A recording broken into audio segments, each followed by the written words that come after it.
Hey folks, how's it going? This is Iron Seagull here, and yes, Horse Ranch is a real expansion pack. The title is real as well, and Steam basically leaked all the info we would have learned tomorrow, so it's time to finally go through all this, and now that I've had some time for it to just kind of like marinate and just kind of gather my thoughts, let's go through all this info.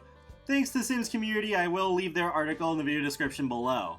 So, you work hard and play hard with animal friends and your own stretch of land in The Sims 4 Horse Ranch. Raise, train, and form special bonds with majestic horses that are customizable members of your family. You can also care for mini sheep and mini goats, not full-on size, okay, or make a living selling homemade nectar. Carve out your own unique life on the ranch. Purchase through August 31st to get bonus items for your hard-working Sims to enjoy. Key features: rock and rancher digital content. Treat your Sim to some relaxation after a hard day's work with a resonator guitar, wagon wheel art, and rustic rocking chair available when you order through August 31st. Make a life. Get up early in the morning, look out at the big open countryside, and know that all your work is worth it. Spend your days keeping your animals happy and clean, harvesting prairie grass to feed them, collecting horse manure to fertilize your plants, and making your own nectar to sell.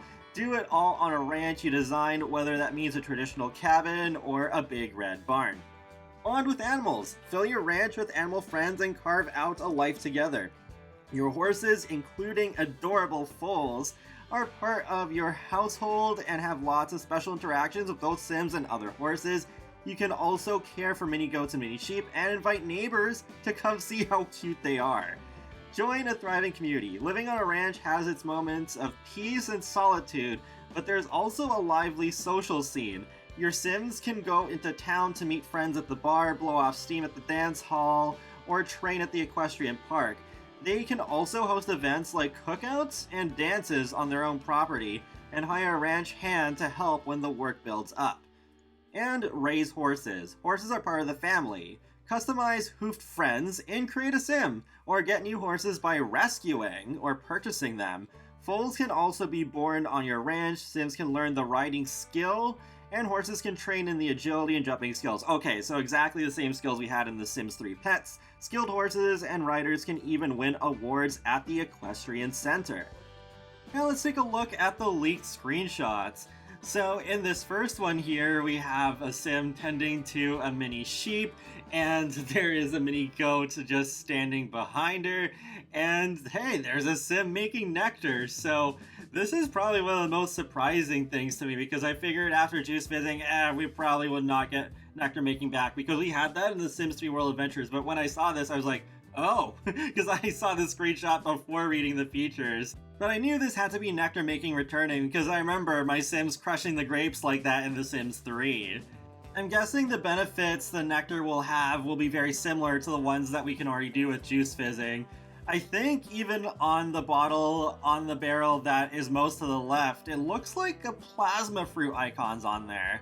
And I gotta say, that Sim has quite the mustache going on. One thing I've already seen a lot of people point out is that we seem to be getting paintable ceilings, probably in the update before this pack, because even here, in the back, in that sort of overhang section of the building, that ceiling seems to have a wood texture instead of, you know, the just plain white one we've had the whole time. My guess is how this will work is that, kind of just like with painting the floor tiles of the pool, we can just use any floor tile to just paint the ceiling the same way. And I like how with the horses, it seems I was right. Yes, we can customize the horses with clothing, just like we can with many other animals in this game, including that little hat, that little cowboy hat. And I think that's a like ribbon on the back of the tail, making it braided. I've seen some speculation that what if we're able to accessorize our horses with a unicorn horn, but then not have actual unicorns in this pack, because unicorns are mentioned nowhere in the key features.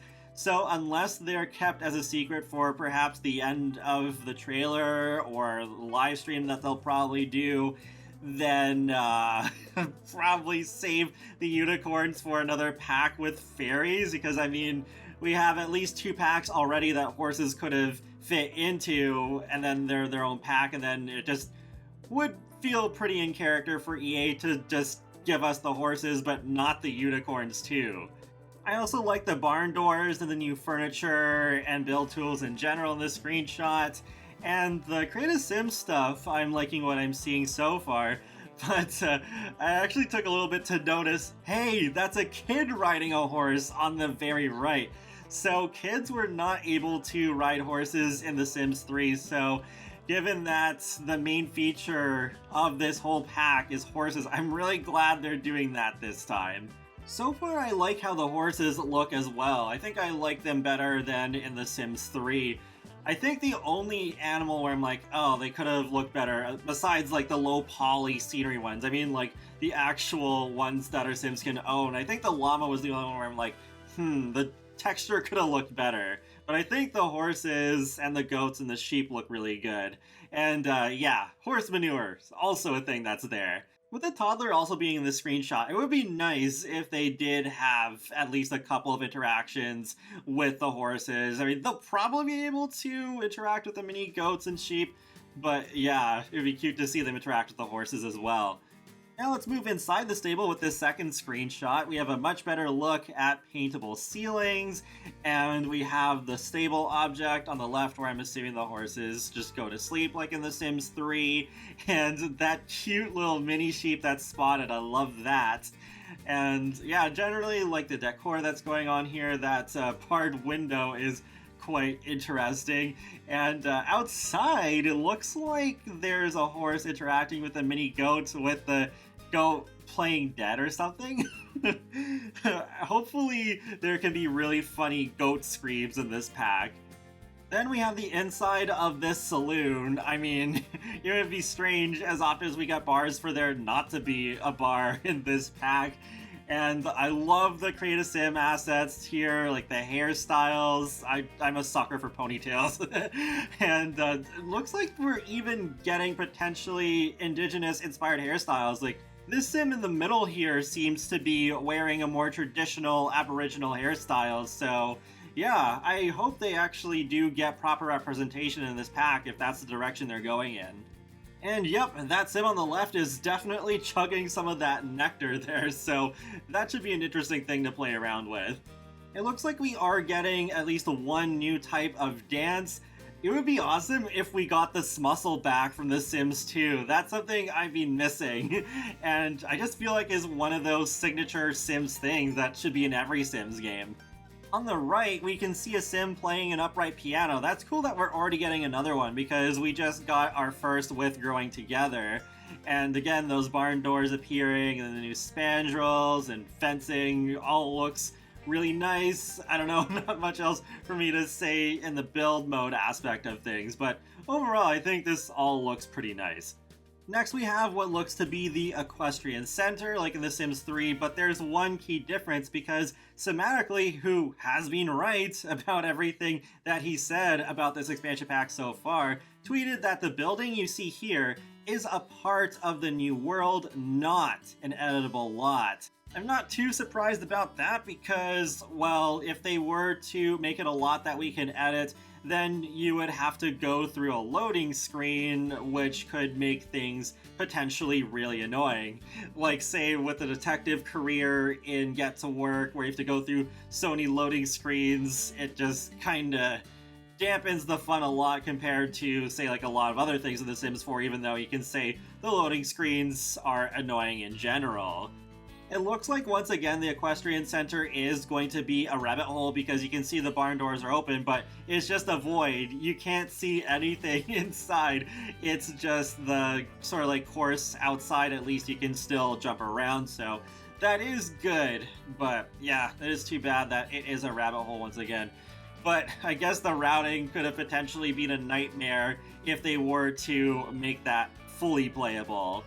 But maybe we could still place this rabbit hole building through debug in other worlds, but I would not be surprised if it was like the movie theater and Growing Together, where the Sims just kinda go not to the actual building, but they kind of go off to the edge of the neighborhood. Lastly, we have a screenshot of the limited time bonus items, the rocking chair, the acoustic guitar, and the wagon wheel art on the wall. I mean, I complain about this every time, and my opinion has not changed. I really wish they would stop doing this, because it's really unfair for the people who just kind of come across this game later and then it's like, oh, missed out on these really cool items. I think my favorite one here is the rocking chair. Yeah, it's just too bad they don't at least sell these items for like a couple of dollars later on. That's it for now. So overall, my thoughts are this is pretty cute, but I'm not full on excited right now, because I can't deny this does look like a Cottage Living 2.0. It's just like, especially the horses, they could have been in Cottage Living. Even that old New Henford section of Henford on Bagley looks like it could have fit the horses gameplay there. What would have made me more excited for sure was if this wasn't yet another US inspired world. It feels like we're just drifting further and further away from the actual interesting ideas they had on a previous survey. That said though, I think like comparing to Growing Together, I do like the expansion a lot, but much of it does feel like it should have been a base game update or have just been there right at launch. But then with Horse Ranch, it looks like it will feel more like a genuine expansion pack, but then it looks like an expansion pack for another expansion pack, even if it's not technically a My First Pet Stuff situation. Horses aren't something that I would expect in a life simulation base game, even though yes, Paralives is promising that they're going to do that, but still, yeah, horses don't feel like a very base level life sim thing to me. Oh, and for the release date, it's not exactly clear if July 20th is the correct date yet, but either way we will know for sure tomorrow when the trailer goes up. Oops, I was about to export this video, but we have an important message. And that wraps up another Sims Info and Thoughts video, so feel free to let me know your thoughts on The Sims 4 Horse Ranch so far in the comment section below, and be sure to subscribe if you'd like to keep up with my latest gaming content. I will talk to you all later, and have a great day. Thanks for watching!